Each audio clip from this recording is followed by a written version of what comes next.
आता पाहूयात आणखीन महत्त्वाच्या 25 बातम्या।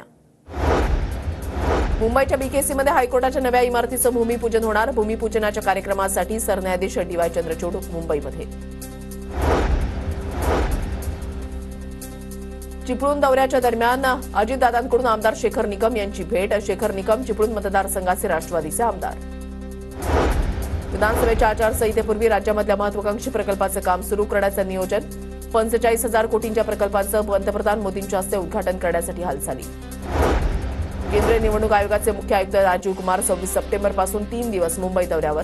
आगामी विधानसभा निवडणुकीच्या तयारीसंदर्भात आढावा घेणार।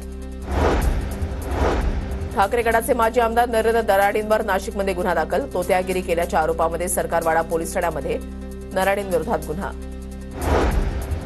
पुण्याच्या चाकणमधील मर्सिडीज बेन्झ कंपनीवर पर्यावरण नियमांच्या उल्लंघनाचा ठपका। उत्तर देण्यासाठी कंपनीला 15 दिवसांची मुदत। नवी मुंबईमध्ये आज कोळी भवनाचं उद्घाटन। मुख्यमंत्री आणि उपमुख्यमंत्र्यांच्या उपस्थितीमध्ये उद्घाटन सोहळा होणार। म्हाडाच्या जमिनीवरील 17 एसआरए प्रकल्प म्हाडा पूर्ण करणार। 24,000 कुटुंबियांना दिलासा मिळाला। एअर मार्शल अमरप्रीत सिंग हवाई दलाचे नवे प्रमुख। अमरप्रीत सिंग 30 सप्टेंबरला पदभार स्वीकारणार। एअर चीफ मार्शल विवेक राम चौधरींकडून पदभार स्वीकारणार।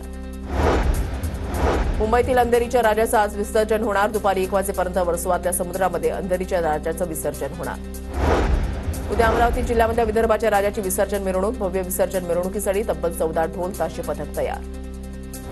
अंबाबाईच्या चरणी भाविकांकडून 1,84,00,000 40,000 दान। कोल्हापूरच्या देवस्थान समितीकडून मोजणी सुरू। सोन्याच्या दरामध्ये 500 रुपयांनी वाढ। सोन्याचे दर 75,100 रुपयांवर तर चांदी प्रति किलो 89,000वर। मुंबई विमानतळ आयुक्तालय झोन 3 कडून 2 प्रकरणांमध्ये सुमारे 1.58 कोटींचं सोनं आणि 1,54,00,000 हिरे जप्त। या प्रकरणामध्ये 3 जणांना अटक।